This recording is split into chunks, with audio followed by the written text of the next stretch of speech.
बिस्मिल्लाहिर्रहमानिर्रहीम। अस्सलाम वालेकुम। जैकब न्यूज़ सां मां आहियां आबिद अली मंगरियो। पेश आहिनि मगजू हेडलाइंस। लाहौर का कराची ईंदड़ PIA जो जहाज़ फ्लाइट PK 8303 एयरपोर्ट वेझो आबादी में किरी तबाह। जहाज़ में 91 मुसाफ़िर ऐं अमले जा 7 मेंबर सवार हुआ। जहाज़ किरण सबब केतिरनि ई घरनि खे बि नुक़सान। जहाज़ समेत रोडनि ते बीठल गाॾियुनि खे बि बाह लॻी वई। PIA जे तर्जुमान मौजिब तैयारो 2:37 मिंटनि ते टेक्निकल ख़राबी सबब आबादी में किरियो। वज़ीर आला सिंध वाक़ियो पेश ईंदे ई हादसे वारी हंध ते पहुची वियो। मुल्क जी आला सियासी क़यादत पारां वाक़े ते ॾुख जो इज़हार। वाक़े में मलीर जो रहवासी army officer captain Mir बालाश Bugti भी शामिल। संदसि असल ताल्लुक़ जैकबाबाद सां ॿुधायो पियो वञे। जैकबाबाद में मुख़्तलिफ़ शिया तंज़ीमुनि पारां यौमुल क़ुदुस जे मौक़े ते रैली। इसराइल ऐं अमेरिका ख़िलाफ़ नारेबाज़ी। यौम अली ते अज़ादारनि मथां पुलिस तशद्दुद ख़िलाफ़ नारेबाज़ी।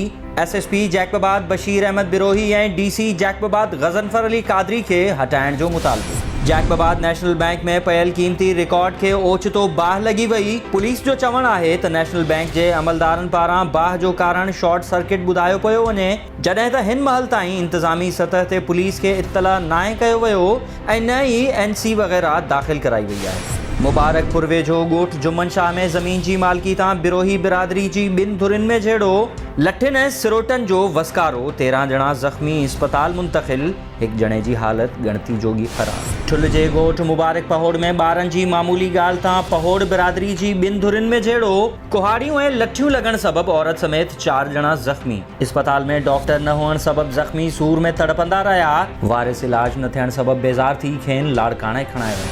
कंडियारो वेझो ॻोठ ॿुढल मंगरियो में ज़मीनी तकरार तां मंगरिया बिरादरी जी 2 धुरियुनि में झेड़ो। झेड़े में 12 वरहनि जो मासूम नीगर नसीर ऐं 40 वरहनि जो पीरसन अब्दुल सत्तार मंगरियो क़तल, जॾहिं त 3 ॼणा ज़ख़्मी थी पिया।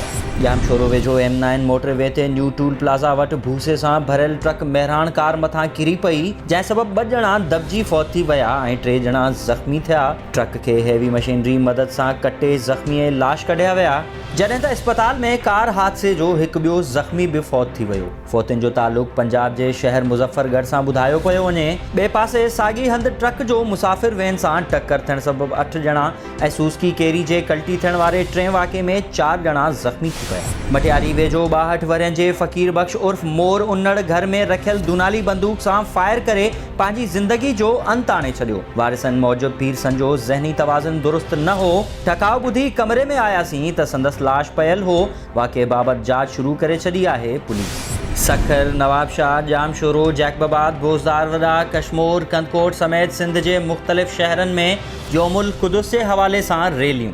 इसराइल ऐं अमेरिका ख़िलाफ़ नारेबाज़ी। मुज़ाहिरीन जो चवणु हो त फ़लस्तीन जे मज़लूमनि सां गॾु आहियूं। कोरोना सबब महदूद एहतजाज कयो वियो आहे। उहो वक़्तु परे नाहे जंहिं ॾींहुं क़िबलाए अव्वल खे आज़ादु करायो वेंदो। घारो में ॻोठ कादिर बख़्श शोरो जे रहवासिन रसूल बख़्श शोरो ऐं ॿियनि सहाफ़िन आॾो दाहींदे चयो आहे त पंहिंजी ई बिरादरी जे माण्हुनि सां ज़मीन जे मामले ते हलंदड़ तकरार जो केस अदालत में हलंदड़ आहे। लॉकडाउन सबब केस जो फ़ैसिलो न अची सघियो, जंहिं ते मुख़ालिफ़ धुर अगराई कंदे ज़मीन तां वण वढाइण शुरू कया ऐं मना करण ते झेड़ो करे असांजा माण्हू ज़ख़्मी कया आहिनि। हुननि अपील कंदे चयो त SSP ठठो ऐं DSP ठठो वाक़े जो नोटिस वठी इलाइक़े में खून रेज़ी थियण खां बचाइनि।